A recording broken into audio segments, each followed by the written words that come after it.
Attention, salute. I pledge allegiance to the flag of the United States of America and to the republic for which it stands, one nation. A moment of silence, please.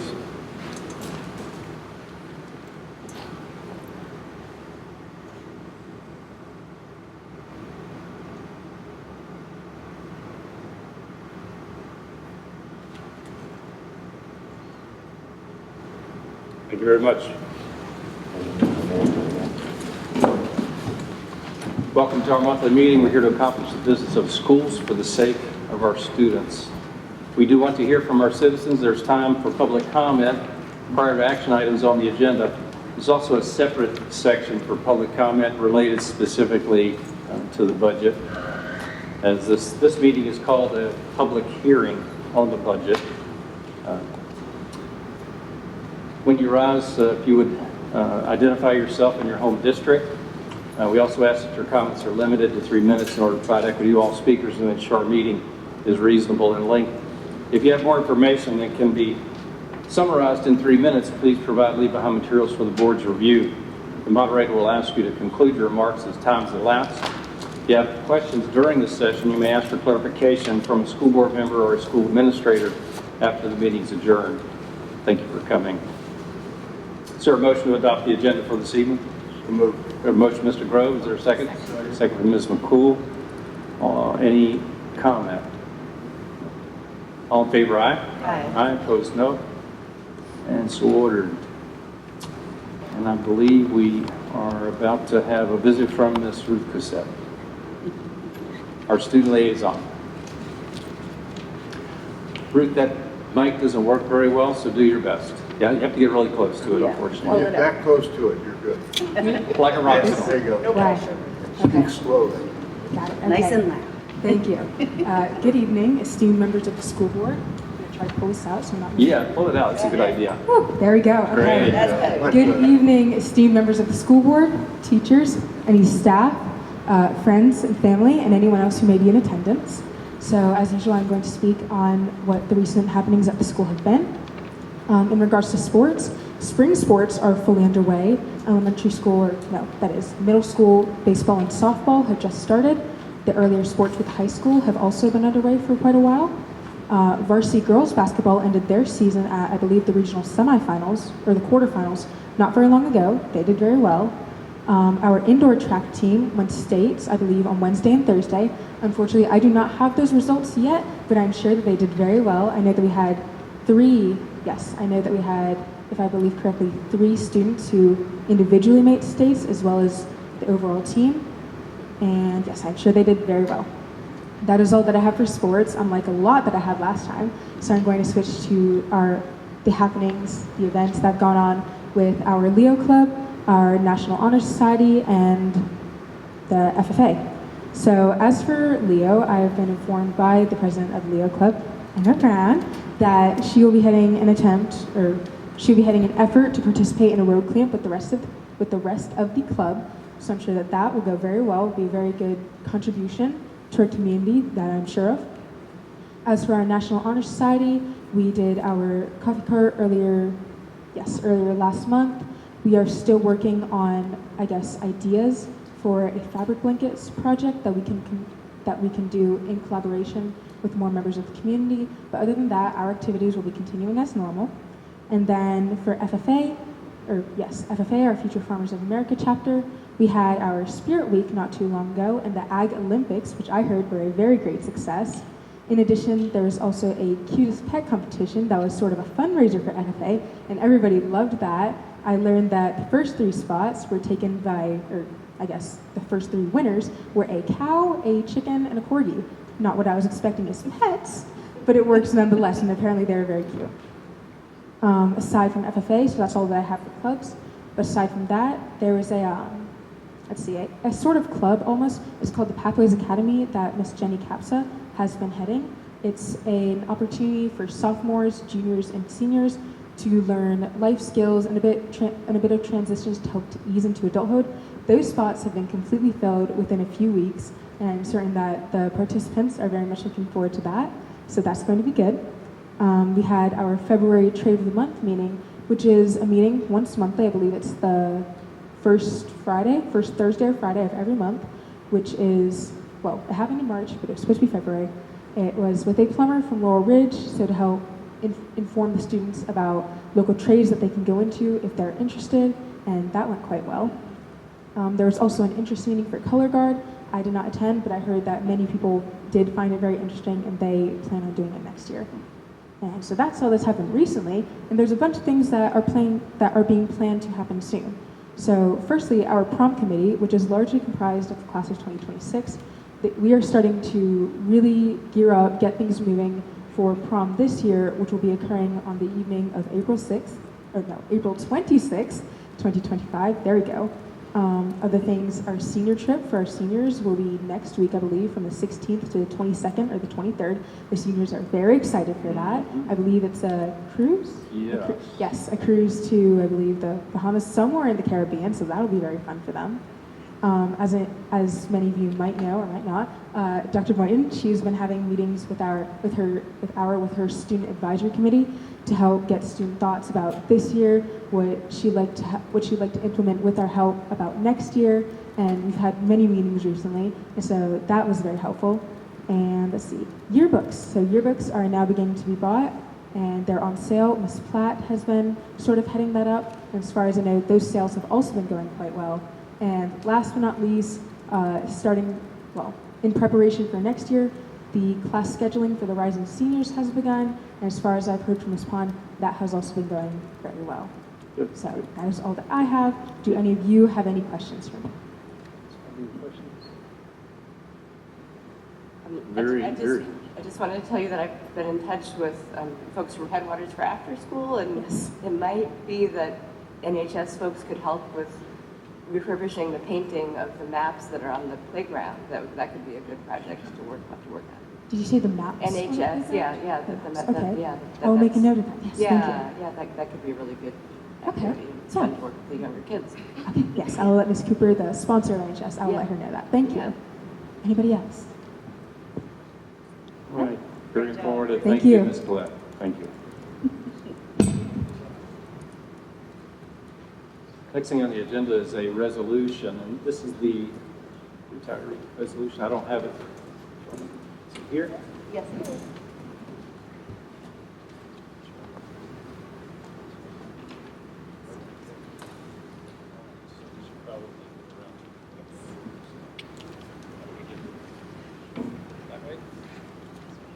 You gonna jump over the cord? No, I'm not going to try to do that.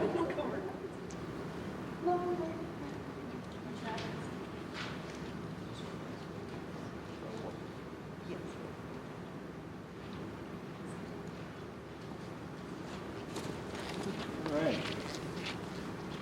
We make a big to-do when somebody decides to retire, don't we? This is a resolution which the board needs to vote on as we present it. I'll read it, and then we'll have a motion, and then Mr. Gold can come forward. This is a resolution honoring the service and dedication of Jerry Gold.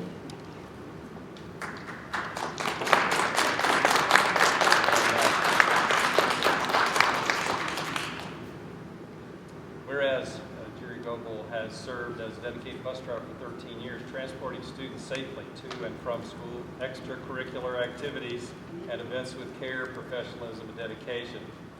And whereas Jerry's been trusted and familiar presence in the lives of countless students, providing not only transportation, but also warmth, kindness, reassurance on their daily journeys to and from school. And whereas Jerry's demonstrated skill and proficiency in navigating various road conditions, travel patterns, safety protocols, ensuring the well-being and security of all passengers aboard the school bus, and some really long nights and days. I've heard about them. That's not written down here.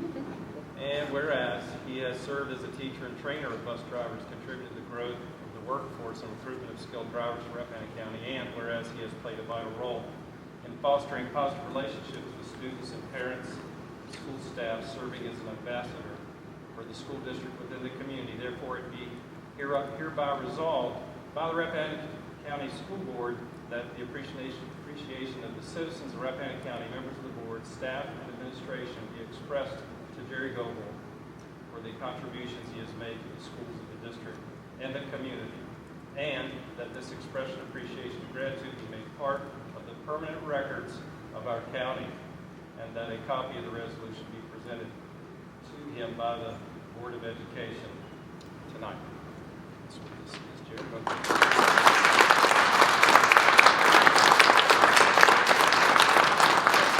Before they take on him, can we get in a minute? I know. So good. Do you have any idea how many children love you? How about total miles? Total miles. That's impossible. Thank you very much for your service. Wish you well.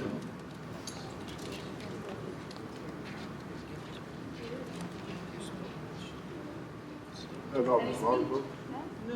Still have a couple of weeks to go. Is there a motion from the boards? Do we have a motion from the board to adopt the resolution? So moved. We have a motion from Mr. Grove. Second. Second from Ms. Bynum.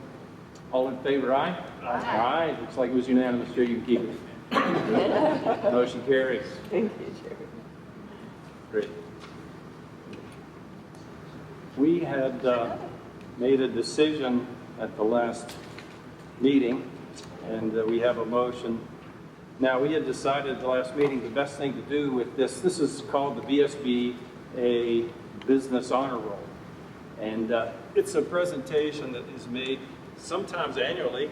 We can, if we have a particular business that's contributed to our student body in a phenomenal way, and we're mindful of it.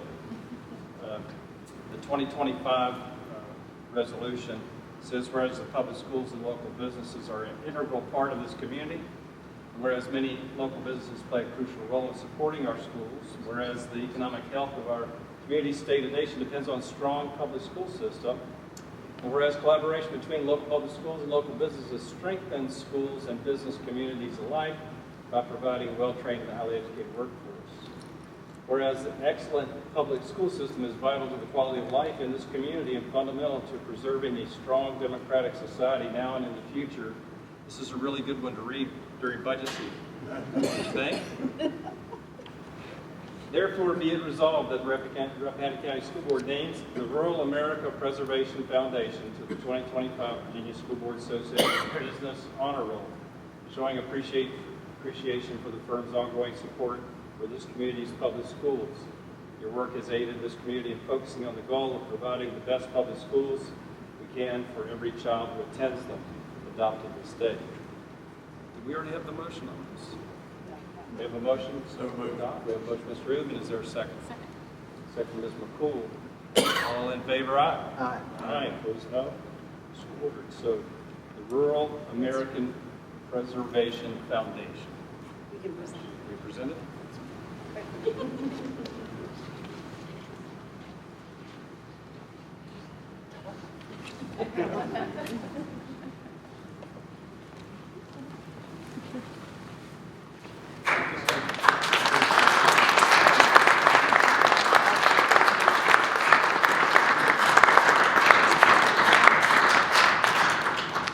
Thanks. Thank you so much.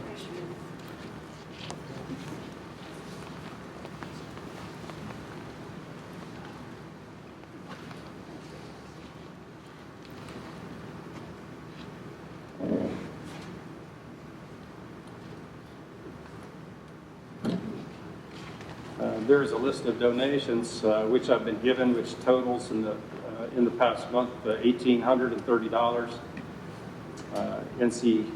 NAACP Culpeper branch has donated $300 to RCES for the Earth Dome Assembly. Rappahannock League of Environmental RLEP donated $1,500 to RCES for the Earth Dome Assembly.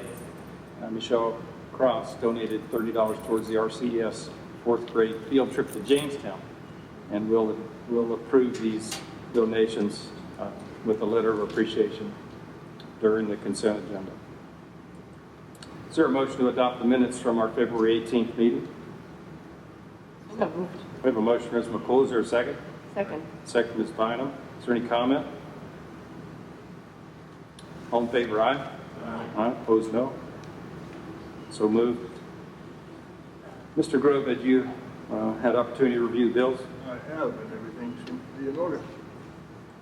Things are in order. Is there a motion to approve the consent agenda? So moved. We have a motion, Mr. Rubin. Is there a second? Second, Mr. Grove. All in favor, aye? Aye. Opposed, no. So ordered. Dr. Grinsley. Thank you, Mr. Chairman, members of the board. It's my pleasure to introduce Dr. Boynton to the podium for our special spotlight this evening. I'll just follow Ruth's example. So good evening, esteemed members of the school board. As principal of Rappahannock County High School, I am honoured to present to you the RCHS Scholastic Quiz Bowl team and have the opportunity to share all of their outstanding achievements this season. Joining me tonight are members of our RCHS Scholastic Quiz Bowl team. I'm going to ask them to please stand. Coached by their head coach, Mr. Nazer. They also were coached by Mrs. Curry as well as Mrs. Rice Takahashi. This year, they demonstrated exceptional dedication and academic prowess throughout the regular season, achieving a commendable 9-3 record.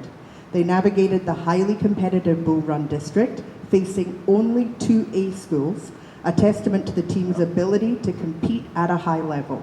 While we experienced close losses to Clark and Stonewall Jackson, the eventual district champion, our students consistently displayed their knowledge and strategic thinking. At the Bull Run District Tournament, our team's resilience shone brightly. They secured decisive victories against Central and Strasbourg, earning a well-deserved third-place finish. We're especially proud to announce that junior Ruth Cassette was named to the first team All-District, and senior Emma Brown was recognised with second team All-District honours, showcasing their individual talent and hard work. The regional tournament was a remarkable display of our team's determination. They triumphed over Brunswick, Buffalo Gap and Franklin, demonstrating their broad knowledge base. After a challenging match against Galileo Magnet, our students displayed incredible grit, rallying to defeat Galileo twice and claim the regional championship trophy. This victory exemplifies their ability to perform under pressure and achieve excellence. At the highly competitive Super Regional Tournament, our team achieved a 1-2 record, securing a win against Colonial Beach. While they narrowly missed advancing to the state championship, their performance was commendable. We are particularly proud of Ruth Cassette's exceptional performance, accumulating over 2,000 points on toss-up questions, averaging over 100 points per game. Emma Brown and Jameson Snelson also delivered outstanding contributions. Our team comprises of a blend of experienced students and promising young talent. We congratulate seniors like Emma on their leadership and dedication.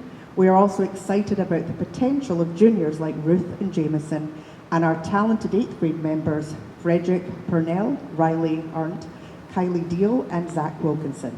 These students represent the future of our program and will undoubtedly contribute to its continued success. This year marks Coach Nazer's 23rd year leading our Scholastic Quiz Bowl team. Under their guidance, the team has achieved remarkable success, including state championships in 2009 and 2015, and 7 state championships appearances in the last 11 years. This sustained excellence is a testament to Coach Nazer's dedication and expertise. And this year, Coach Nazer was named Coach of the Year for Region B. In closing, I want to express my sincere pride in our RCHS Scholastic Quiz Bowl team, Coach Nazer and his team. Their dedication, hard work, and academic excellence embody the values we strive to instill in all our students. We are committed to supporting the program and ensuring its continued success. Thank you, and are there any questions?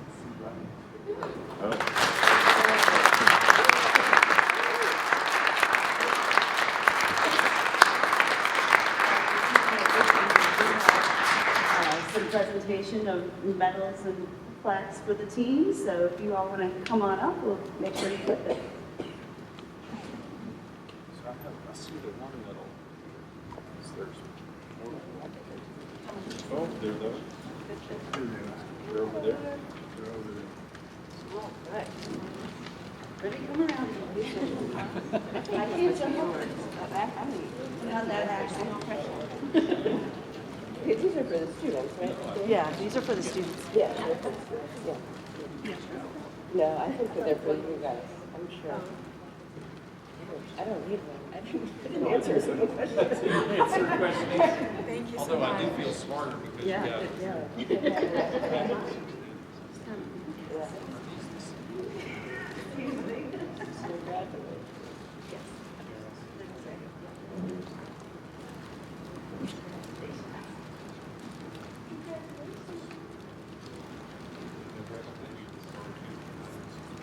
Hey, you know what?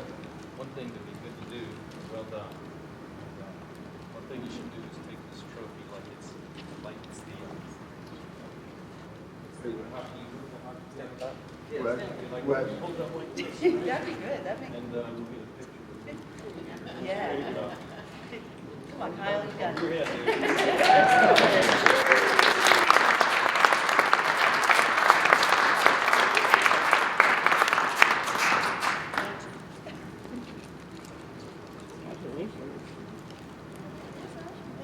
So much. So much. You're welcome. So, 23 years. Wow.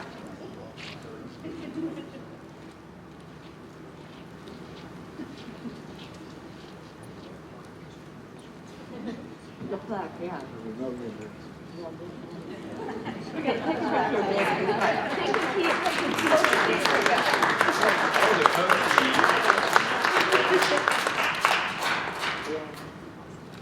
Thank you all. Yeah.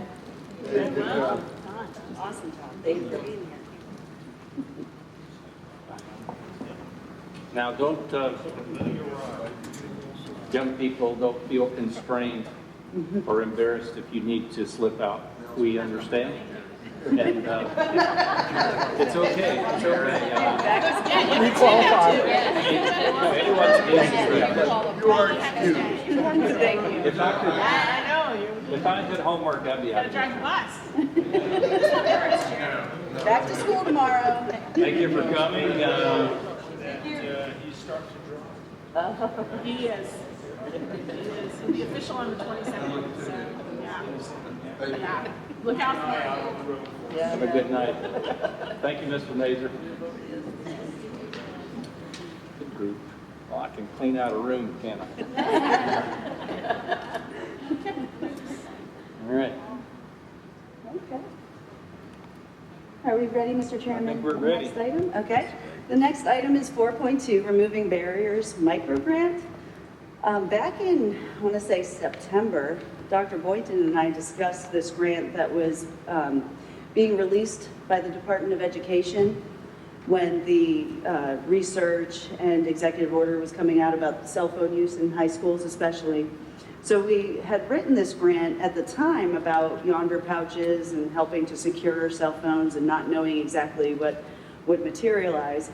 And as we moved through that process, we realized very quickly that our kids do really well when there are structured processes in place. They know the expectations very clearly. But what we found was a deficit in their understanding of the health belief model, of what damage can be done by their cell phone usage, the correlation between that, their academic success, absences, almost mental health.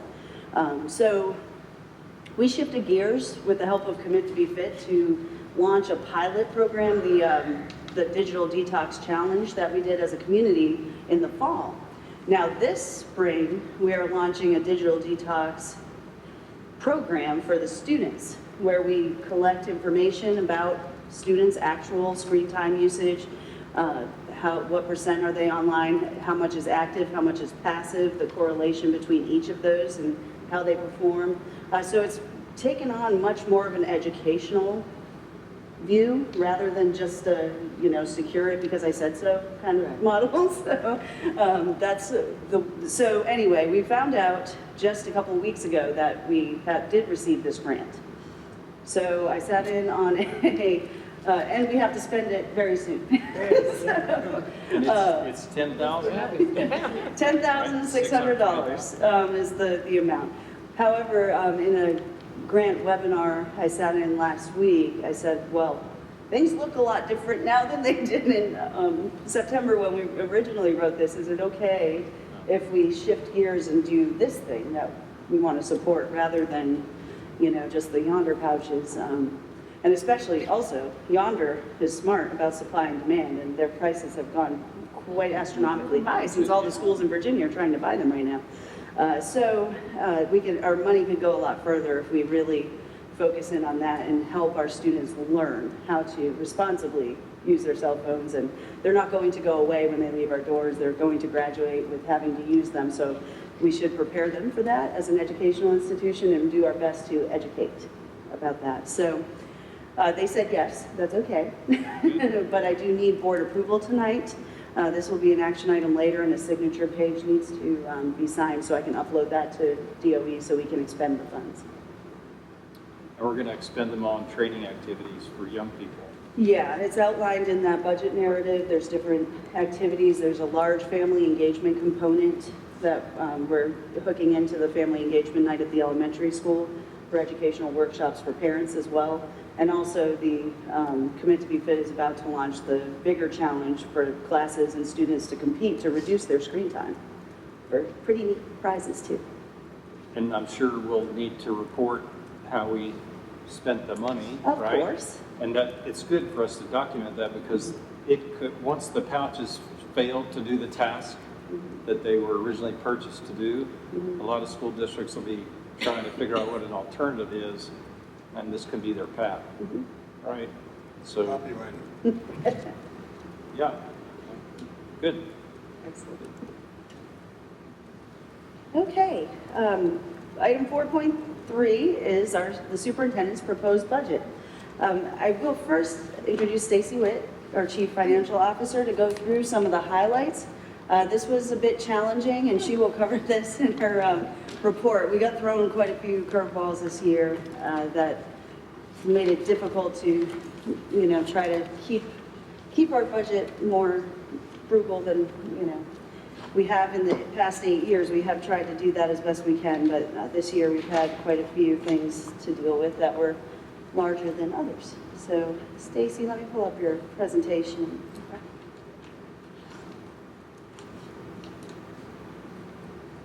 All right, I'm speaking to the mic really nice and loud because this thing comes on.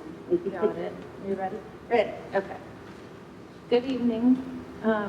So I just, like Shannon said, we've been working on the budget kind of nonstop. Can you not hear me? Is that my sound? Yeah. Get nice and close. Pull it up. Or bring it forward towards the mouth. There you go. We've been working on the budget nonstop since probably December. Shannon's been meeting with staff and then just running numbers as we got them. We were hopeful in the beginning that things were kind of going to fly our way, and then about 2 weeks ago we realized they were not. So we kind of went back to the drawing board and what we were doing. Currently, the conference budget that we are using is stating a 3% increase to staff. So that's what we went with. The increase for our current staff right now is $307,488. So that was where we landed. And then insurance premiums. We talked to our One Digital. They help us with our insurance. And originally we were aiming for 15%, thinking our numbers were going to come in a little lower. But when we were over break for something, and I got an email late one Sunday night, and it was very upsetting that we came in at 18% increase across the board for our insurance. Knowing that 18% is very high, Shannon and I talked, so we pretty much split the increase, 10% getting covered by the school board, 8% getting covered by staff. The 8% or the 10% for the school board would cost us $193.40. And then we spoke to the principals, talked to them about their needs in the school division, what they needed to best serve them. So we did add a high school math teacher to the budget, a fine arts teacher, and an elementary special education teacher. Those 3 positions will cost us an additional $294,913. We also adjusted our teacher scale to get us to where our surrounding counties are for our starting teachers. We were at 46, I believe, when we started, and currently we are in between 51,000 and 52,000 for a starting teacher. Doing that for our current staff would be an increase for us of $90,406. Revenue changes currently, we don't have a breakdown of each individual state revenue. The conference budget just gave us a lump sum from the state. With that number, it's an increase from the state currently of $128,535. Federal funds are an increase as well, $98,326. And then we have been graciously granted some grants through different funds. The REACH grant, the SBHSN grant will continue, and those funds have given us another $531,000 in revenue.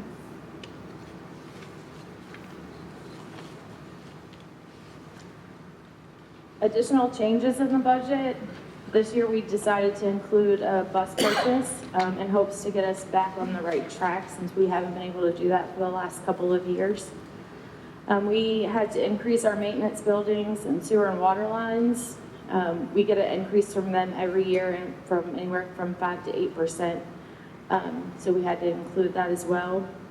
We had to, I put in additional funds to help support the cafeteria. With increasing salaries for our cafeteria staff, it's becoming a little harder for us to maintain just on the funds they bring in. It has always been a budget that is hard.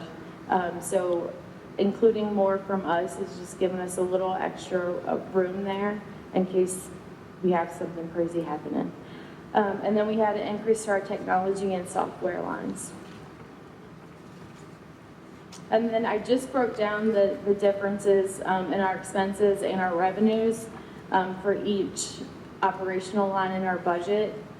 So our total expenses increase for FY26 is $738,410. Sorry. And our revenue increase was also $757,861. So we are short, which means that we will have to ask the county for an additional $980,551 for FY26.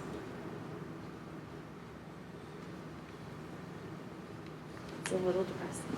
It's okay. It's just math, Stacy. It's okay.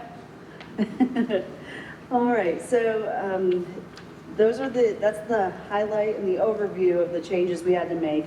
It is pretty simple math when you calculate in the compensation increase, the health insurance increase, a bus purchase. You're pretty much at your ask. I mean, that's just what it costs, and then a couple of extra positions that are in accordance with our comprehensive plan goals. We'll talk about that as we go through our budget report.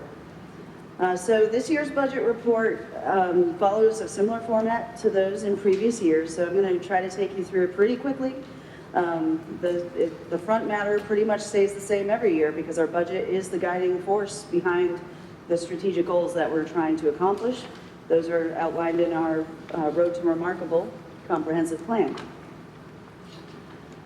The conceptual framework is the Road to Remarkable: recruitment and retention, school community general wellness, student community engagement and civic responsibility, financial planning, content knowledge, career prep, and workplace readiness remain our key priorities in this budget. Just a little love letter from me.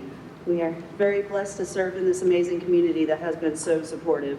And it outlines the priorities that we have already talked about in previous school board meetings that supported the priorities in this budget, supporting our comprehensive plan goals above anything else. Teacher staff compensation remained a huge priority, not only with our budget community survey, with this board, this body directed us to really try to protect that and enhance it if possible. So that's what we've tried to accomplish, even given the challenges in doing so. Supporting student and staff mental health. has been a priority. It's climbed up the community priorities survey from parents especially have requested that. So we've talked about some of the reasons we think that is, but the availability of all these new resources has people talking about it, and that's a good thing. So we want to be sure we continue to support those positions. Targeted support for instruction with the expansion of the Virginia Literacy Act, the VTSS, Virginia Tiered System of Supports, the new accreditation system, the needs of our most vulnerable learners are a high priority in this budget. So you'll see where we've directed some funds for that. AI integration and digital ethics education continues to be a priority. And of course, capital improvements, which will continue to be a dialogue as we embark on this budget journey this spring with our counterparts in the county. So performance highlights, our chart is here. We continue to make progress at both schools, especially in reading and math, which were the target areas post-COVID. These are the pass rates on the old assessment accreditation system that were reported out for the 23-24 school year. And this report has something new because the accreditation system is now in full swing. So we have a new shift to performance and support framework that the Department of Education has voted on and is implementing. This year will be a reporting year for that.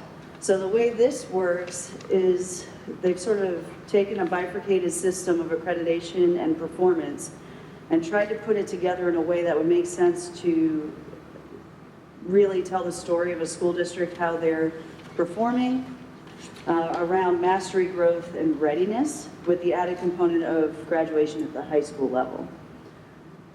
I linked in the Performance Support Framework website. There's a lot of information about how that rolls out. We've been a part, thankfully, of the discussion at the regional levels with the state about different pieces of this. We really fought for that growth measure. Initially, it was only at 10% in elementary, and we really fought for that to go up because schools that take a struggling student and grow them so many, even if they don't hit the benchmark, that has got to count for a lot. So we continue to fight that battle with them, and they listen somewhat. It would have been better to get it higher, but. So the new system will rate schools as off track, on track, or distinguished. And this is the performance categories. If you're exceeding the state's expectations for all these areas, then you become distinguished. On track, meeting the state's expectations. Off track, if you need support because you're not meeting those growth, achievement, and readiness benchmarks. And then needs intensive support is another area that's a federal identifier. So that's something that is an added component. And it's on a point system, so you get so many points for these different areas reported by the state. So using our current data that was provided for BDOE so that we could sort of see where we would land, we are really doing well, actually. On the overall framework score, the elementary school was at 86.9 and Rappahannock County High School at 88.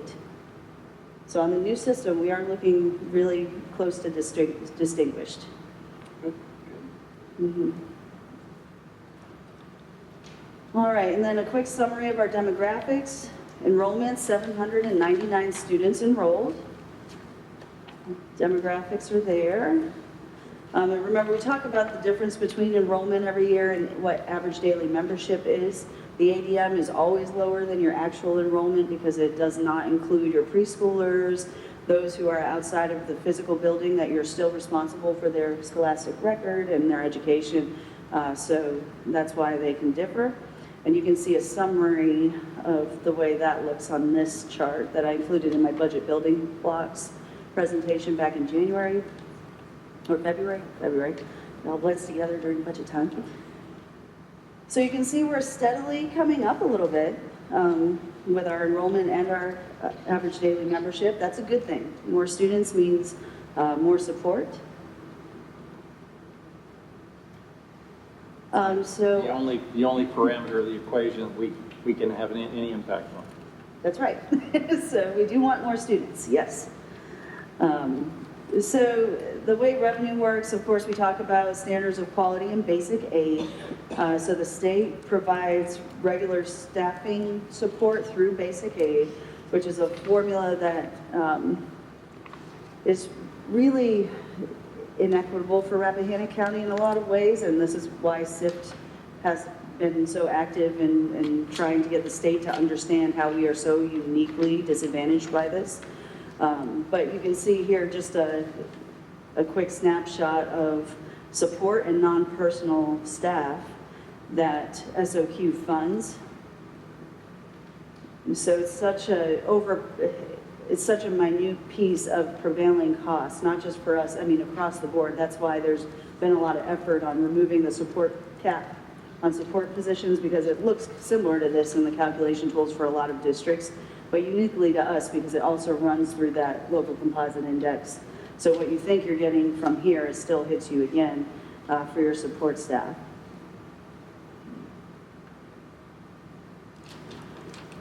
So we've talked a lot about supplemental basic aid throughout the last couple of years and the cap that is on that and how it disadvantages us, basically leaving us with flat state funding since 2008.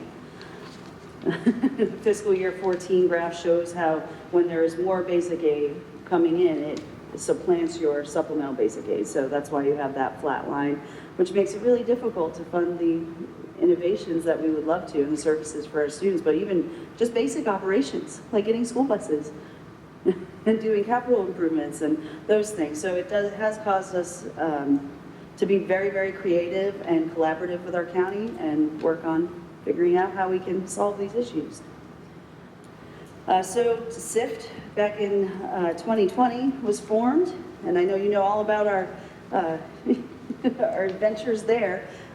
We've been able to try to fight this in the General Assembly sessions for the last couple of years. This year, secure and work with a lobbyist preceding the General Assembly session 2025, which did result in 2 budget amendments from the Senate, 125 number 4S being proposed, and then the General Assembly conferees did not include those in the conference budget. So it's not known at this time whether or not that state funding will come through. However, we are still remain hopeful. There is, efforts still being sought after at the governor's office and the final approval with those last back and forth arm wrestling deals that the General Assembly and governor go through. But luckily there is a highlight on education funding right now. So that could be good for us. We don't know. So all that to say is that this budget of need is based on the scenario in which that money does not come through, because we do not know. And recently, since our last meeting, we sent a letter We did. from both boards and our county administrator and superintendent of schools to the governor, outlining the same request which we've made many times. So that is our last effort for fairness from the state. Yeah, hopefully, we don't know exactly the date, mid-April, we're hoping to know something more, but it just really depends how those negotiations go at the state level. It could be quite some time and all the way through June, really. But it is remarkable that it was cut out, though. It is remarkable to me. And some people are not so surprised. I was very surprised that they whacked it. It seems unfair, Yeah, legitimately. it does. We'll talk about that a little bit later in this, about some reasoning, but it's a strange, dynamic in the General Assembly, and trying to convince folks to see things our way is more difficult than So- I think people realize. For example, the 3%, sorry to interrupt. Please, go ahead. The 3% increase for staff that the General Assembly wants, how many dollars are we going to get from the state to fund such a thing? Zero. So that's a great conversation to have with your congressman. All right, per pupil expenditures, this chart's been updated to reflect those. we're still around, with this request, 22,783 total. With the county request, it would be 14,890. Federal grants, this budget assumes that they will still be received. So we'll see how that will go. It is a question, and we'll see.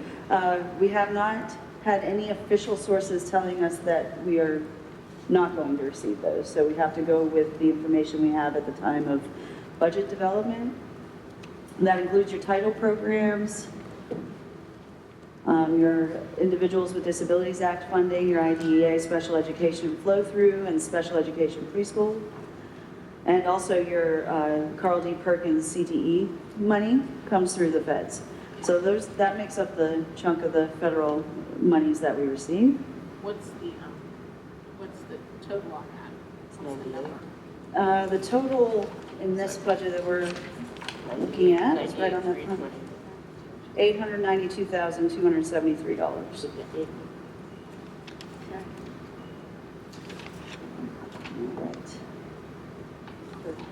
Oops, going too fast. Oh, this is great. All right. So the school budget, some highlights. We have some new grants that Stacy briefly touched on in her presentation. So the REACH initiative, the Rural Education Achievement and Community Health Initiative, is really exciting. We had a presentation at the beginning of the year about this. And this provides quite a bit of financial support from multiple sources to focus on mental health, supporting our PRIDE program at the high school, Positive Relationships Inspire a Drive for Excellence, enhancing teacher morale, and providing professional development. So we do have a multi-year commitment, so that's why we were able to include these funds in our budget. This usually doesn't always happen because of the application process that we have, so we usually apply for a grant. We may not know if we receive it during the development process, so then that has to be made up and reconciled later during an appropriations in mid-year, where we shore those up when we know the amounts. The academies continue to be a highlight for our high school and have been expanding and enhancing their program offerings. The two career clusters, Health Science and Ag Academies, have been going really well, designed to allow students to align aptitude, career exploration, college readiness, and life-ready skills in a specialized career cluster. And what that results in is the accumulation of stackable credentials, career certifications, college credits, hands-on work experience, and the incentive of post-secondary promise as part of completing the program. We piloted these in fiscal year 21 and 22. It was very successful, and the academies will continue to be funded in the budget, mostly through positions that are needed to carry those on. So the Health Science EMS Academy. So this has had many different iterations since its launch. When we first started it with RAPC years ago, with a very heavy focus on CNA and getting into nursing. The interest has been a little bit, it's been waning a little bit in that area. Labor market, demand, no, and the pay for CNA, and it's just, the juice wasn't worth the squeeze on that so much. We didn't have the numbers, the interest, and the drive, and it was also it's not a lucrative career, and kids are smart. And they understand what they want to get into in those programs. So more advanced nursing programs, that like our partnership we have with Shenandoah University for a summer nursing academy is a good avenue for those. So there's still a service model available, just not so much emphasis. So we've sort of revamped that with the help of Kat Waters into a more EMS specific, and it meets a community need. So this is a call to action to combine our student interest. There's a huge student interest in this, especially since she's been able to help drum that up with the help of Rappahannock County Fire and Rescue. So courses are more geared toward that field. And that is also included in our budget request. The Ag Academy is still expanding and growing with some more specialized areas of courses that will be offered that are in our program of studies. So certifications available are Animal Systems Assessment, Certified Veterinary Assistant, customer service specialist, pet sitter certification, canine care, beef quality assurance, agriculture biotechnology, meat evaluation certification, welding, and more. So as we continue on, there will be an addition of plant and soil sciences and horticulture as a main focus, expanding and pulling up the work of our farm to table program and connecting some into culinary. So lots more to come there. Very creative team there. The Fine Arts Academy, I think we're about ready to officially launch this. Applications are about to come out. So we have been working on this tirelessly. I know Tyler Endy, with the help of Dr. Boynton, has met with the team, with Aaron Platt as the theater drama coach, Cecilia Falk, the GT coordinator, to mirror the interests and talents of our students. RAC has been active participants in this model as well, meeting with us frequently to talk about ideas on how they can be supportive as well. We're really excited about the way this is looking, and the numbers are coming up in those areas. So this budget does include one additional full-time position to support that. If you remember, several years ago, we did cut out a position in this area, so it's being redistributed and reintroduced back in for performing arts. We have music, covered art has been in the budget, so the performing arts now needs its own section to fully adopt this. So that'll be a full position with also working with the middle school students. Trades Academy is going really well. So this is a collaborative effort between Laurel Ridge Community College, Workforce Solutions, RCPS, Fauquier County Public Schools, and the Career Pathways Consortium. The program allows our seniors to access high-quality job training with certification options during the school day by traveling to the Warrenton Trades Academy building. Students can earn credentials and certifications in HVAC and plumbing. Additionally, students will have the opportunity to participate in the Laurel Ridge Community College Drones Academy, paving the way to entry-level certification in drones and robotics. So this budget will still continue to support the Trades Academy minimally because funding from the Lions Club, thank you very much, has offset the cost to students immensely for this program. So we're very grateful for that. Cover numbers, 95%. About 95%, yeah. Driver's education behind the wheel, we're in the cycle where we'll start to see the revenue come in from state funding, which should absorb most of that cost. So we're going to continue this. It's been a super positive program, very well received and very heavily utilized. So everyone who takes part in that program, we get to report into the state and receive some funding for that as well. Huge thanks to Northern Piedmont Community Foundation for getting this going and giving us the startup funds that we needed, not only for our vehicle, but for our instructors for that first year to get it going. Wellness Center continues to be an initiative right here in the elementary school, although it can be utilized by students in both the elementary school and the high school, as well as staff members, and a pilot going on right now to Wrap at Home Friends. So that's being explored for the potential for urgent care services to be offered more broadly to Rappahannock citizens.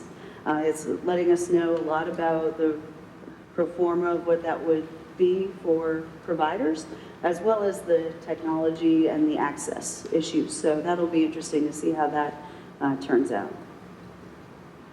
Mental health services has been a huge priority, and thanks to the REACH grant and other mental health grants that we received, and the members of our mental health innovators team, who are right here, I've listed their names, the services available to students and staff, for that matter, are just immense compared to our surrounding districts. And students have been really vocal about that and noticing that, wow, when I need help, it's right there.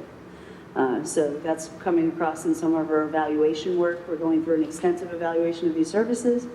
And so that remains a priority in this budget. However, most of those services, other than our school social worker, really are very heavily grant funded.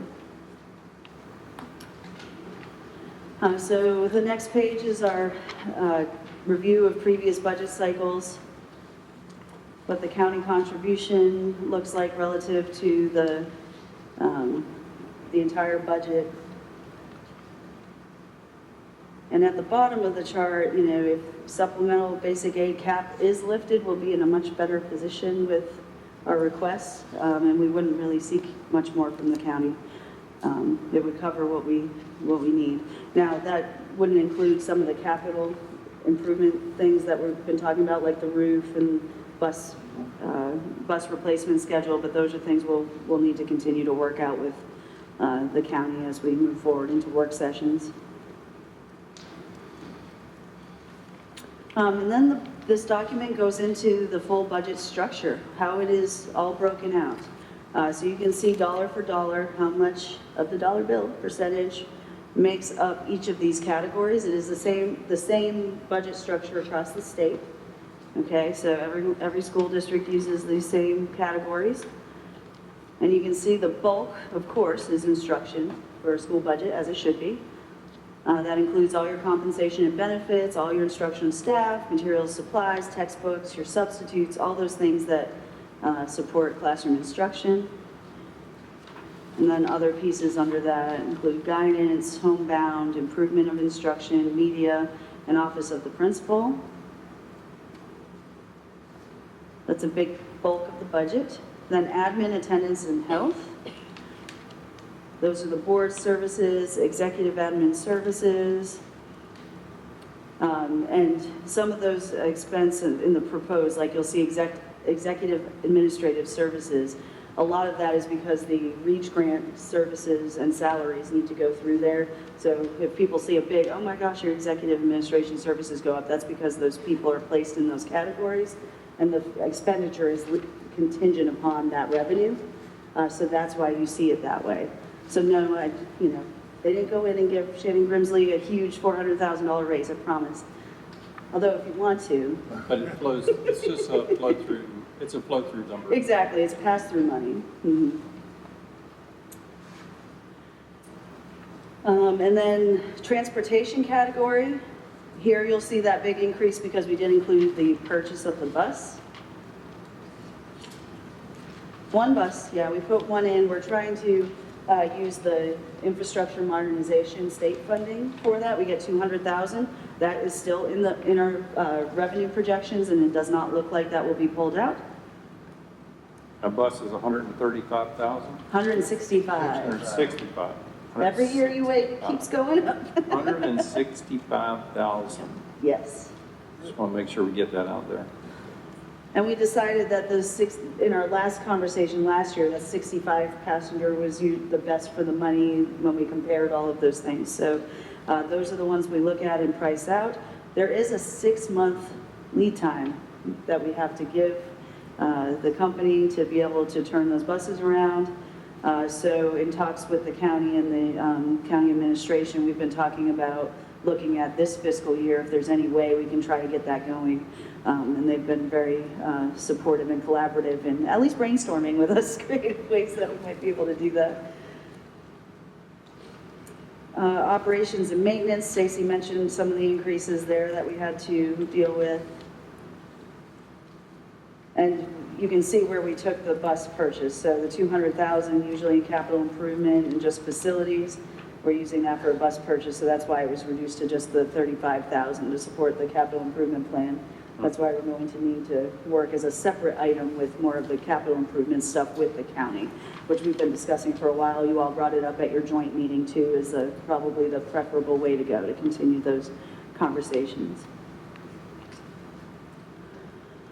So budget summaries, you put all those numbers together, and again, it's just kind of math. That's what it lands at. So the budgeted need is $10.9 million.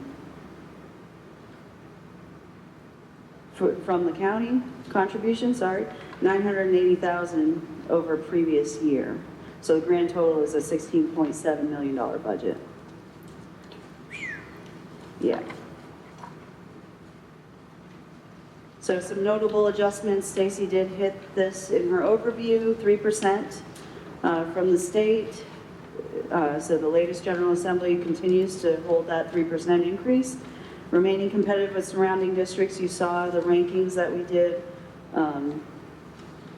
So we did revamp the teacher scale yet again to try to do some compression and adjustment to be more competitive because we were dead last with step 0 with the ones that we benchmark with, not necessarily just the ones in our area, but those that we benchmark with that we're competing with. And Page County, Warren, Shenandoah. So those are things we do need to deal with, and we do. And as Michelle Berta, I mean, those are the snares. Just got another email today of a teacher looking at a Northern Virginia job, and So this is, this is 3% plus the 90K that was used to kind of work through the scale to. the new scale, when you get to that part, yeah, that includes the 3%. Right. So on this scale, we're does at include the three. Yeah. Yes. We're still the lowest. Yeah, well, next to lowest. No, we're the No, lowest. oh no, we're the lowest. We're the They lowest. only know the four. On that one, that's not the update. So if you go Then to the page where we redid the scale, Yeah, where's the? 29. Oh, this is Oh, this okay, year, that's this is good. this year's. That's what the Oh, reason this why is- we this did, is yes. previous. Sorry, Hey, no. thanks. That's the reason why we did Right, I was it. struggling there. And So we this went is from the, that to 51? this Yes. is the new steps on Oh, 29. what? That helps. Stop, computer. 49,850. Yeah, so step 0 with a bachelor's degree is now at the 51.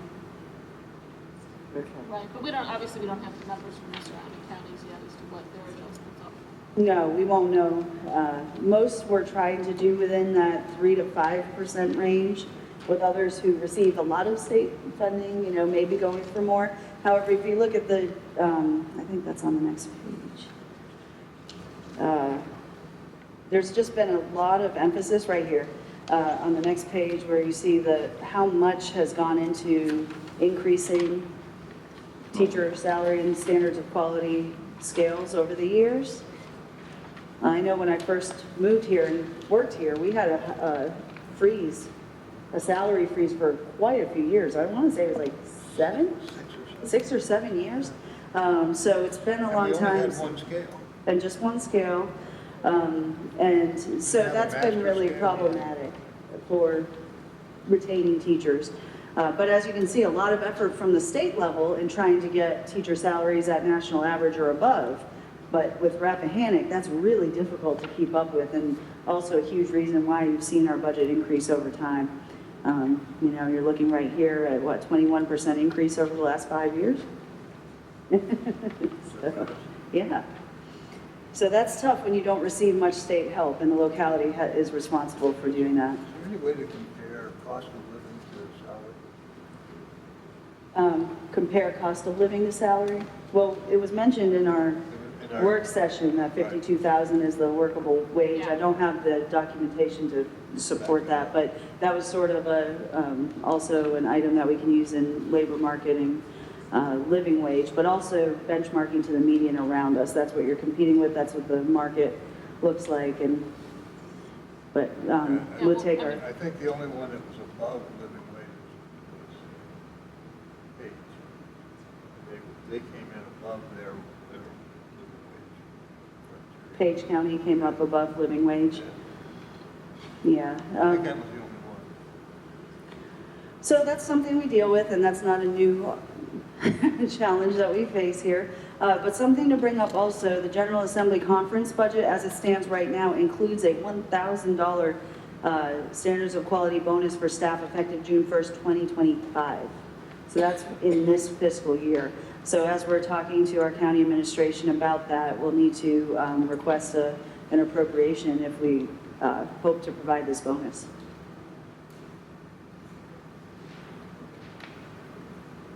Benefits, you heard about the 18% increase, which was really shattering for us. We fought, trust me, we did fight with our insurance companies, and they, if you try to fight with an insurance company, they don't really listen very much. But based on the local choice, the pool, and previous claims information, that's where this number was pretty high. We know this is going to come down afterwards, just reviewing our claims data. We are small, we kind of can tell what's happening in the health and life of our school, but arguing that to the insurance company, it doesn't matter. They use straight projections on what you've trended the last couple years. So anyway, the 18%, We had lengthy discussion at our initial work session when we were talking about priorities, and there was that discussion about giving the employee more compensation versus more health insurance and what that looks like. And we did survey staff to see and understand how that would affect them. And people on the more professional salary schedules did say to a greater extent that the compensation adjustment and increases would be much more important than the health insurance absorption for them. However, we had all of our support staff up in arms because that's what they work for. Yeah. So the compensation adjustment will not help them maintain their health insurance. So we tried to meet it in the middle somewhere. This budget proposes that we continue to support at 100% the high deductible plan only for single subscribers. So there is still that off ramp, the one we discussed 4 years ago when we decided to do that. But it also What is the absorbs deductible on the high deductible plan? I believe it's 3,000 right now. Okay. 3,000 for single. It's still a good plan, and you have the mechanism of an HSA, which we do support also through grant funding for a $500 initial deposit to switch over as an incentive. So there's still that. So 10% is what we were able to absorb on the other plans, the Key Advantage 500 and the Key Advantage 1000 plan. So it still passes 8% of the increase onto the employees that remain on those two plans. If they don't want any health insurance increase and actually want to decrease their premiums, they may switch over to high deductible. So that remains an off-ramp should it be there, and we still don't know if we can maintain this. This is what I'm proposing. You as a board can make decisions about that as well, and we may have to come back to the table and grapple with it depending on what the county administration presents to their board tomorrow. What would be the percentage of folks on a single plan? The percentage of people on our I single, don't have a percentage, but the majority of our staff is on a single. yeah, majority of the staff is on I a can single give you a subscriber.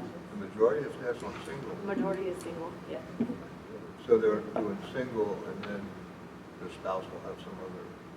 Sometimes, yeah. Sometimes. Yeah,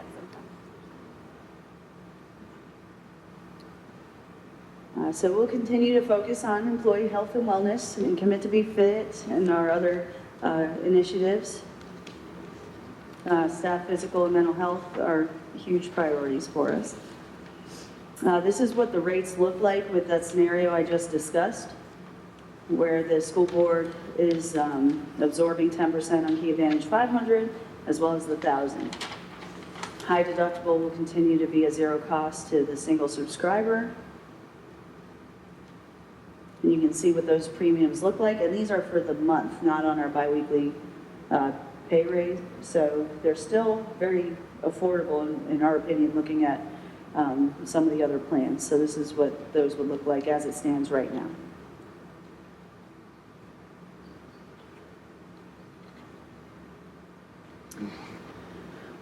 So commit to be fit on the next page. We'll continue our work there. There's been a huge shift toward nutrition and health and wellness that way, as well as action-based learning connected to literacy, which has sort of pivoted our initial priorities with Commit to be Fit.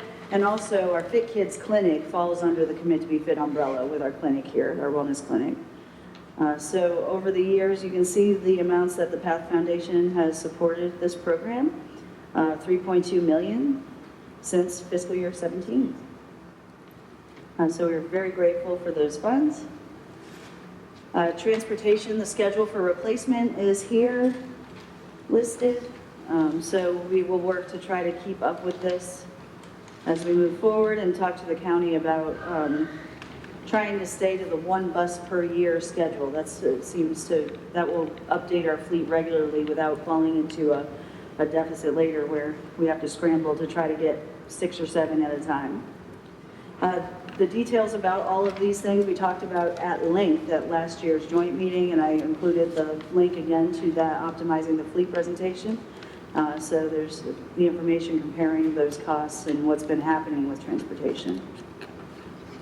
The 5-year capital improvement plan is here to look at, and of course we projected further out. So we know the roof replacement is a biggie. We are continuing to work with Secure Futures for a solar option to maybe offset the cost of the roof or find a more affordable way to replace that. So that is something I will ask us to keep as a priority to have our work session next week. So I do ask that you will keep that later because we have some things that we need to look through that we've just received more information on as of today. But the roof is not built into the 980. Yeah. No, it is. It's up fiscal year 26 roof replacement. But she put in, Dr. Bolt put in the cost of the shingle roof in that projection. If we were to go to the metal roof, it'd be significantly more. Which is actually what we're shooting for. I know that's the ideal. Yeah. But having those general numbers, the shingle was what she put in that number. 45 years versus 20. No, and the roof is not in our budget. Right. That's a separate capital improvement discussion item. Okay. This last page, page 36, A Tale of Two Counties, this came up in a couple of our conversations with folks in Richmond about these issues. Now, there are a lot of variables in comparing them, so it's probably not directly apples to apples, but it just kind of shows a similar county that one of the other ones that is eligible to receive supplemental basic aid. And their fiscal 24 budget versus our fiscal year 25 budget. And you can kind of see some of the differences. This is only to say, not to pressure anybody or to make any assumptions about those counties, but that the request is not completely unreasonable about what we're looking. We're not in sort of outer space with our request, what it costs to educate a small number of students in rural communities. And it's a similar situation. They have a lot of differences in Surrey and things that they've collaborated on, but it's good to collaborate with other counties in similar situations to kind of figure out what, what solutions and what problem solving have you done? Because these are the types of things Richmond looks at just on a surface level, right? And that's what I hear again and again talking to folks in Richmond is, they, well, we don't want to help if this is the case and the other side of things, but it's not, that doesn't excuse the state from doing what they're supposed to do too. Okay, so they have an equity issue that they need to work out as well. So just the last part is acknowledgements. Thank you to the school board for working through this process with us. Where is Yeah, it's down to the southeast. Southeast. Mhm. But again, apples, maybe not quite exactly, but just on the surface, number of students, number of citizens, similar revenue, that's all. It's That, not to, so that LCI pressure number anybody, just but needs to be fixed, right? We're both 0.8, we're both 0.8, correct? right? It says 0.08, which I'm sure. Oh, 0.8, Yeah. yep, sorry. You probably did this at midnight. But the median household income is very significant. Yeah. And that's one of the reasons for where we are. Yeah, it's interesting. So just, that's it in a nutshell. That's what we are proposing. Sure. Oh, thank you. Any questions or comments? Yeah, I have a couple. Okay. Does anybody want to go first? Go ahead. I'm going to go first? Hey, so the bonus that the General Assembly wants to send, but they haven't decided yet, right? Mhm. That's $1,000 for SOQ positions. Yes. So that would be, like, they really would give us that funding? Some of it. 76,000. 76,000 Okay, so, the total. okay, good. So it is a separate line item that they would end up sending to the county. It's not going to fall under the cap problem. Mhm. But then it's up to us to distribute it. Yes. Right, so we could say, okay, because it's just an SOQ number, we have SOQ plus 20 people or something. We could divide it by SOQ plus 20 and give everybody 800. We have to do 1,000. We have to do You 1,000. have to receive that money, yes. You gotta add, So we would have to, Gotta match one. if we wanted to be Give everybody. fair to our staff, we have to come up with 1,000 for every other person that's on top of SOQ. 20 plus Not necessarily. So to be completely accurate, you have to, you take your standards of quality positions, and any of those on that chart that I showed you that are even proportionally funded, all of those would have to receive 1,000, but then you would be stuck with like a .2 teacher that wouldn't get that. Right. Or you may have 3 first grade teachers that get it and 1 that wouldn't. So it's one of those scenarios that creates a huge, so you could, I would not recommend doing that. I'm following. What I'm saying is, as a school district, if we received SOQ for 100, we have 120, we need to come up with $20,000 Right. to be fair with what it was given to us by the state. We only can spend it this way. We're not going to turn it down probably, right? That would be silly. But in order to use it fairly, we'd have to come up with 20 grand, hypothetically. Right? Yes. Great. Exactly. Unfunded mandate, my man. I had a question about the 90K. The 90K came in when you were doing this balancing of the cost structure, the grid, the scale. Yeah. Right. And that was before we did the 3% thing. You were trying to create a balance in there that was strategic. Yeah. Gotcha. The 3 positions that you mentioned, they were not things dictated to us by the state this time. They were things that we said this would be the best thing for our Yes. ability to get to the students properly. Yes, and it's hard because we're small, and it's hard not to identify certain people when you talk about this. So a position there is also added to support the reading specialists at the elementary that we talked about by another individual who is receiving micro-credential and reading specialist. So that was this, instead of adding another reading specialist position, so it forces you to sort of kind of bounce around.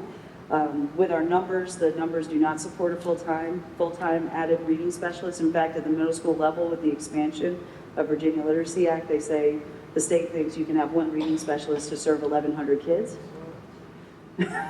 We know that is really pretty unrealistic. So we're being very creative and supporting added endorsements to help offset some of the added load that the VLA expansion will cause. Okay. And Creative staffing, and there was also vacancy in sections in mathematics, there has been for some time, that we've had trouble filling. So by doing this and that would take care of both.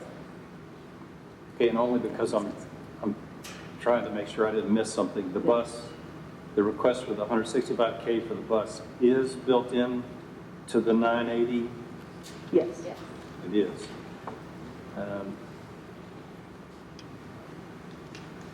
Stride.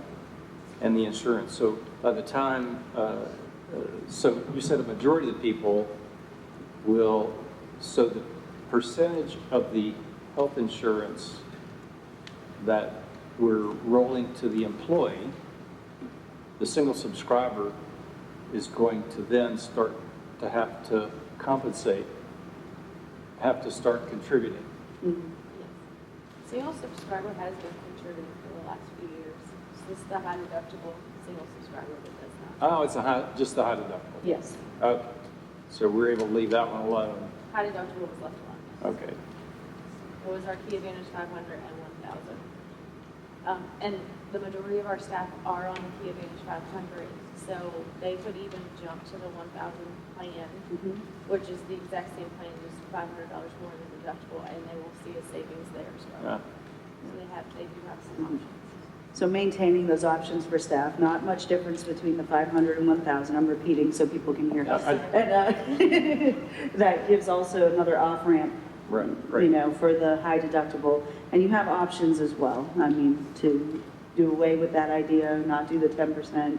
You could, you know, there's options there. But we tried to balance the needs and the wants and interest of the entire staff. So for a Based on the family, direction. a teacher that is covering their family with health insurance, we give them a 3% raise, and we're going to probably take all of that away Most likely. If they stay on that plan. if they stay on the plan that they have. Yeah.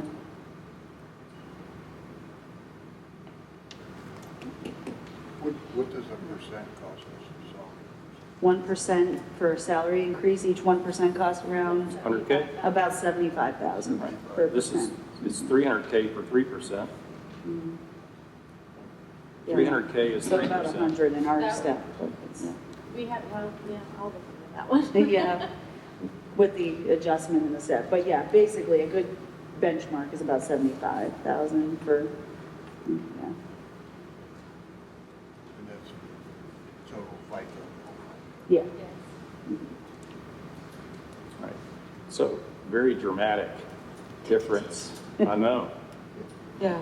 And What would happen if we offered I can't really hear Larry at all. Yeah, you gotta talk to No, the I'm mic. sorry. sorry. I'm sorry. What would happen if we offered 4?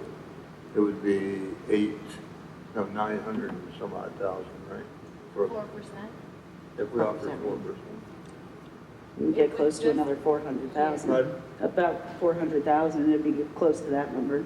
And that's not with the added staff, so we have to figure those in as well. That would raise the county contribution to about 900,000 or a little over. no, it No, would it'll make be it over a $1 million, Yeah, over $1 million. $1.8 million, right. Are there any other questions? I mean, your point about the health insurance really, you know, it makes me sad that we're giving just the mandated rate, not more than the mandated rate, and then we're clawing that back for them to get the same thing. And this is a time, I mean, I have a cold right now, you can hear it in my voice.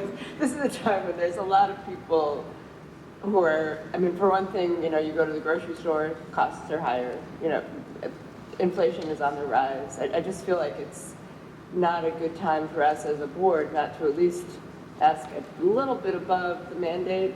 I just would like to think that we could at least ask for that and see where that could come. I would support a 4% raise, just knowing that doesn't even begin to compensate for what the increase in cost of living is happening here. I think it could be a good faith sort of gesture by this board at least, or if we could figure out a way to, you know, I don't know. There are ways that households, you can.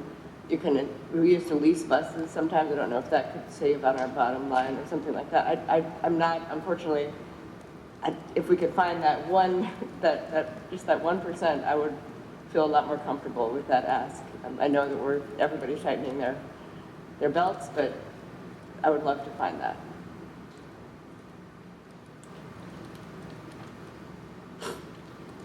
Right. Well, here's a couple of things I'm confident about. We are going to be meeting next week, Oh, yes. and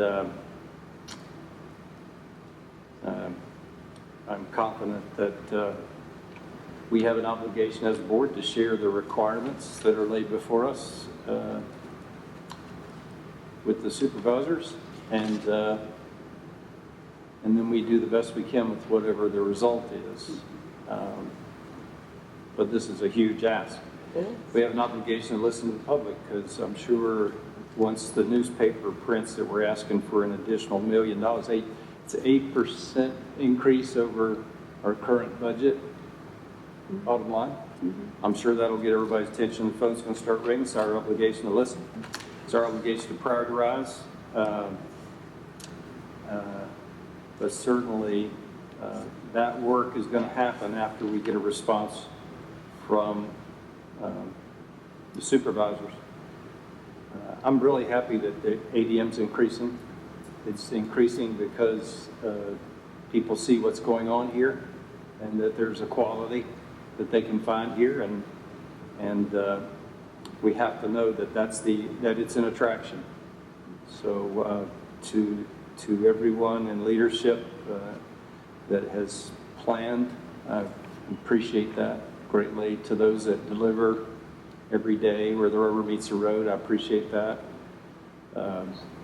because I think it's unusual to attract young people. I think it's important for us to make sure the General Assembly knows that we are not impressed with their idea of 3% when they're going to give us nothing Yes. because of a cap that existed when my grandson, who's a senior, was born. And now he's lived his entire life in Rappahannock County with the same cap. I think it's shameful that there are many things in the financial world that adjust with the economy unless you're in Rappahannock County. It's fascinating to me that it can pass muster down there.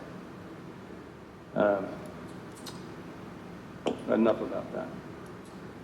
It's also remarkable to recognize that we've gone 8 years without debt service. I mean, that is an amazing feat considering where we were. And we've done some remarkable things with our facilities in those 8 years, too. So right. Yeah, and we have other things that the supervisors are also aware of, like the roof on this very facility that has to be wrangled, because when I was sitting on the board, when we built the roof and we put shingles on it, because we're like, that's all we can afford, I had no idea I'd be sitting here talking about the roof again. It'll last We forever. thought that. Yeah. So, and our goal, by the way, is to put this bus in and to build it in and to leave it alone so that we're not here scrapping for a $165,000 vehicle that it's built in to the budget. So anyway, I've taken up too much time. Is there anyone else? I tend to think we better buckle up. It's good to meet next week after we've had opportunity for the public to speak to us and back in our home districts for people to speak to us what they're thinking. So certainly we'll meet next week and see if we need to tune anything before we send something. We have to send something across to the supervisors by the end of the month, right? By the end of March. So it's very likely we'll have those discussions next Tuesday at the school board office. Yes, it'll be at the school board office, and I'm glad you're protecting that meeting time, because also we'd like to work back through an exercise we used to do, going through line by line of the, well, how many 40, 50 page document as well, just to show you everything. For real, I know, we got a lot of scrutiny about this last time, and we do, Stacy and I go through it, and Gail and everybody multiple times, but to get it in front of everybody, we'll do that exercise with everybody. We want this is the biggest ask we've had. We do want it as transparent as possible. You can see where we've gotten every line from. It doesn't take that long. We won't do it like this time. Yeah. It does not take as long as it, trust me. It's but, good to... I do want that out there to do it publicly with the board, so you are all also equipped to answer those line item questions, like where did they get that from and where did they pull that from? So we can show you that. 6:30.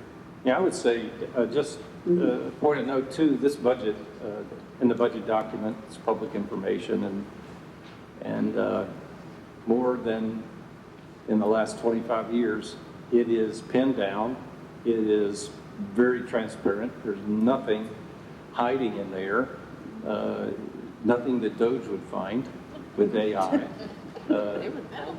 No, I think it's a good thing to consume, and there's nothing to be hidden from anyone. So, but I do picture a time when, for this board, that we are going to get a response to which we are going to be obligated to prioritize what it is that we've laid out, because it's huge, a huge ask. Thank you, Dr. Grinsley. You're welcome, sir. Again, thank you, Ms. Witt. A lot of work, a lot of numbers. Those Sunday afternoons are for, right? Yes. Exactly. I saw your card over here, so. All right, at this time, we're going to have a couple of committee reports. We'll move to public comment. So is there a headwaters report? Ms. Bynum? I have a Headwaters report. It's exciting. There's a new executive director of Headwaters, Amber Montgomery. I'm in a different, my voice sounds so strange to me right now. Okay, hope you can understand what I'm saying. But Amber will officially join the team on Monday, March 17th, and everybody warmly welcomes Amber to the Headwaters team. Then the high school scholarships were closed, and they're currently being reviewed by staff and the scholarship committee. Excuse me. And would you like to read the rest of this? The last two. You really don't want to read out loud anymore? Is that what you're saying? I'm sorry. It's okay. Got it. Can I blow it up any? I will read it. I'll read it. Sorry. And then the last is just that the after-school program has grown again due to an increased need of after-school programming, and there are 6 new students who've joined in the course of the time. It's a really valuable program. And also, the Headwaters is helping to support the band trip to New York City. And there's a certain cultural and artistic fund called the English Cultural and Artistic Fund that is helping on that trip. So we're pulling from a lot of wonderful places from Headwaters. Appreciate that and excited for the future of Headwaters. Thanks.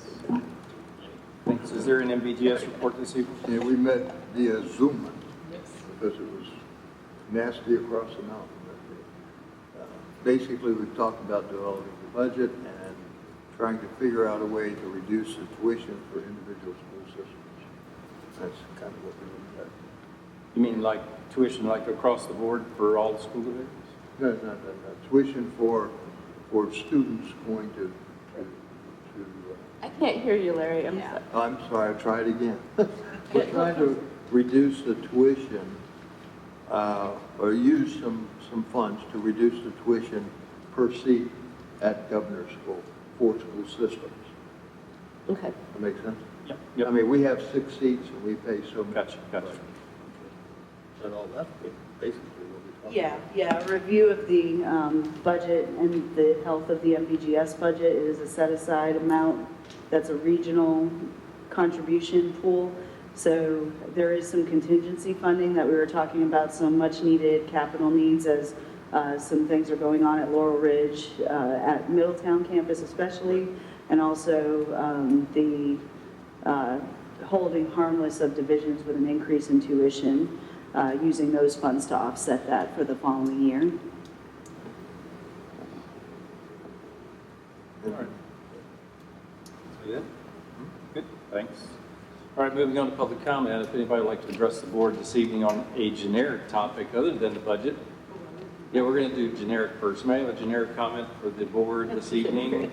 Just in general, generic, not budget oriented. Looks like a PTA comment. Yes, it is. This is Lenny Janot, Stonewall Lenny. Hawthorne. I wasn't here last month to give you guys a PTO update, but I heard that Missy did that for me, so thank you. I'm just going to give another one since we're deep into it now. Our big fun run that we kick off this year includes the elementary school and the high school. We are going to go ahead and try to raise funds for the courtyard, which last we heard, we thought it was about $100,000. Looks like as we're talking money this year or today, it keeps going up. So we're looking more like it might be $125,000 or so, because the proposal they got, the bid they got over 2 years ago, of course, is everything's gone up. So we'll kick that off March 24th, and we are looking for donors, sponsors, individuals. We're coming to everybody to see if we can get some money. But the big thing is we're asking each school to try to raise $25,000 each. So we're going to include the 6th and 7th grades into the high school, make them feel like they're cool. And then the pre-K through the 5th grades. They've raised it in the past. I have no doubts that the elementary school will beat the pants off the high school if they can come together. But where we really need the community, it is a challenge. The high schoolers are hard to get motivated, and so we're looking for incentives, especially food. So if anybody knows anybody that has a food that would give some gift cards that would incentivize teenagers to just. Yes, food does it, is what we've been told.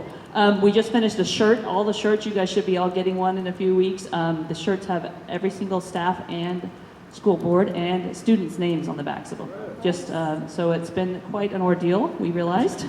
But we turned that in today, and but they usually put sponsors on the back, so this year we don't have that. But it's a unity theme. The theme is climbing together to build Rappahannock's future. So the elementary school is trying to get a climbing wall. a Gaga pit, which I heard you looked up. It's a fun game of dodgeball. It's easy for little kids. And then a big mural, a really pretty mural in the cafeteria, hopefully. And the high school, of course, will be working in the courtyard. So there's bringing the high school into it, we have over 8 committees, over 40 people working on it. Somehow I got put in charge of it, and I'm not sure, but we're trying to organize everybody. So if anybody needs something to do in the next few months, come on out. Thanks, Lance. Thank you. Well, that was fun. Have a break from the budget. Thanks for that commercial. Money, but Anything else non-monetary? All right, anybody want to come talk to us this evening about the state of the budget? Yes, ma'am.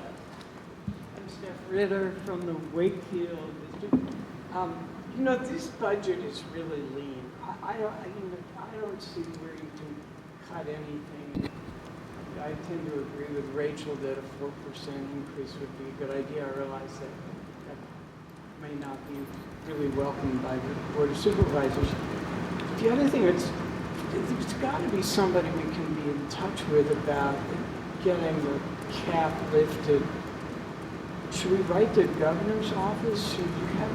Did we have any thoughts about a strategy? I mean, it's just, as Wes says, it's just so ludicrous that this is not happening. I don't know. I think it's rude, actually.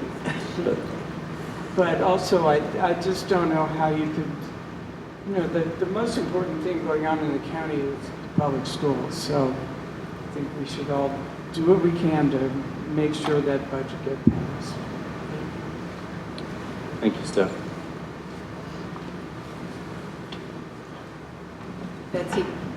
Betsy Beadle, can you hear me? Yeah. I don't feel like I see it. You might want to pull it out and hold it if you don't mind. I know. I'm not much of a rock star. That's great, Betsy. Thank you. 73-year-old rock star. Well, first of all, I think this is an incredible report. I mean, it just pulls it all together in one place. Thank you, Stacy and Dr. Grimsley, Ms. Swift, because I really feel like it lays it all out in very clear spelling about what we're facing. And on this eve of what could be the dismantling of the Department of Education in our country that's been here since 1867, I feel like it's time for us to really stand up as a community at a local level, at a state level, and at a national level and say, these 5 kids that were here tonight were like, wow. And to not give them the very best is a terrible, shameful act on the part of the citizens of the United States. And I applaud the 1% increase. I applaud standing up here and saying to the Board of Supervisors, this is money that is the best thing that we can do as a community. So I strongly urge you to have a strong backbone and add another 1%, and we will rally the public to be here supporting you, because this is about the future of our country. It's about being competitive. It's why the Board of Education was originally formed. It was about competitiveness on the global scale. And this report says it all in terms of what a difference it makes to have almost $900,000 from the federal government, and we should be getting our fair share from the state, and we're not. I also think it's important, and I don't know that this is in the scope of work because you guys have your hands full doing what you've done here, but I think we need to anticipate that $892,000 that shows up in this budget right now from the federal government could well not be there in another couple of months. And I don't know how that translates in terms of what happens to our budget, but there's a very good chance that it will impact the most vulnerable children in the system, kids with disabilities, the lower income members of the student body. So I don't know if you've got the bandwidth right now to be thinking about that scenario planning, but there's a good chance that that's going to come down the pike very shortly. And we're not only going to have more inflation, but we're going to have a recession. It looks pretty clear that there's going to be a serious recession happening. And when that happens, people lose their jobs. So it's not only going to be higher prices at the grocery store, but it's going to be people without work, without the ability to pay for childcare, without the ability to pay their grocery bills, their mortgages. So I just feel like this is an inflection point, and I pledge that I will do everything I can do personally to help support the work that you're doing. And I know there are others in this community that will do the same. And I really appreciate what you guys are doing. Thank you. Thank you, Ms. Deeb.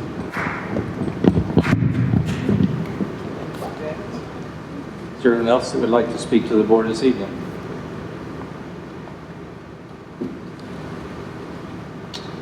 All right, public hearing on the budget is closed. Information items.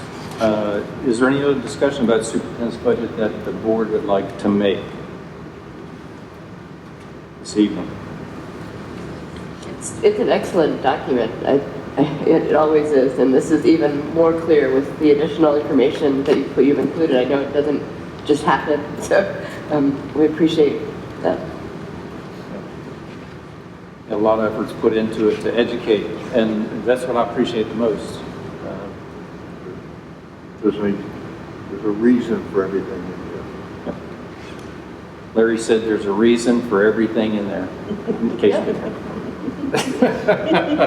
Thanks, Larry. Budget calendar, do we need to talk about this? We're going to be meeting next Tuesday at 6:30 at the school board office for a work session to discuss, to review the full budget line by line and to decide what we're going to do going forward after listening to the public for the week. I don't know what the VSB Innovation Award is. Yes, so this is something that we are applying to the VSBA for distinction. They request proposals for that, so this year we're submitting the SPARK program as a great collaboration of community for that. So that is being put in. Holly Jenkins has been collaborating and putting this together, that application, but it does need to appear in the minutes and needs board approval for us to be able to upload the application. To pursue it? Yes. Because it's not like we're going to get it, but we need to vote on it, a motion of the board to pursue it. Right, right, to say, yes, we agree with this. And then move forward. Wow. Yes, thank you. All right, thanks for that. And policy updates. So we do have some that we will send to the policy folks that have just loaded for February's policy updates. So we'll have you review those for voting in April. Right. Thanks. All right, 9.1 is the opportunity to adopt the budget. Is there a motion to adopt the budget this evening? Let's not do that. So Huh? if we're going to make any changes in the work session. I'm just saying. Okay, you scared me. There could be. It could be There could be. somebody decides they want to do it, right? I don't hear one. And we didn't modify the budget calendar. We had already intended to meet next week. Yes. It's on our calendar, so we don't need to do 9.2. Nope, The honor roll we already voted on. you did, yeah. And is there a motion to pursue the VSBA Innovation Award for the Spark program? So moved. We have a motion, Mr. Ubben. Is there a second? Second from Ms. McCool. Any comments? Go Go team. for it. Right? That should be great. Thanks, Holly, for writing that up, Yeah. whatever it is. All in favor, aye? Aye. Aye. Opposed, no? I bet we get it. So ordered. Is there a motion regarding the Removing Barriers Micro Grant application to approve? So moved. We have a motion, Mr. Ubben. Is there a second? Second. Second, Ms. Bynum. That was you, right? That was me. Okay. It's my alter ego. Any comments? All in favor, aye? Aye. Opposed, no? So ordered. Is there any new business? Well, hearing, is there any future agenda items being requested? I will say that you can anticipate a future one for next month. Dr. Boynton and her team are going to give a great presentation on the Fine Arts Academy and how that's going to go. Oh, nice, So nice. we're excited about that. Good, excellent. You could do it in song? Or are you going to play?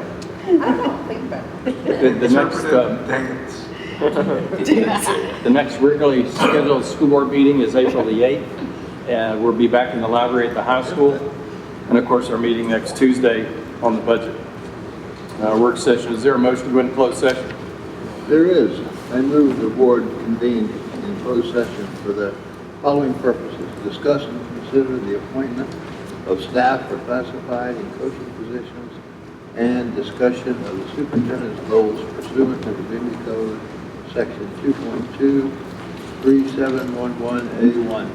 We have a motion, Mr. Groves, is there a second? Second. Second, Mr. Rubin, all in favor, aye? Aye. Aye, opposed, no. So we're going to go into another room. We're going to be out there for 20 to 30 minutes, and then we'll be back in here to certify and make any motions related to closed session before we adjourn if you want to hang out. If you don't, you can always contact the board office in the morning and find out what happened at the end of the meeting. All right, if you're not going to be here when you get back, have a great night. Thanks for coming out.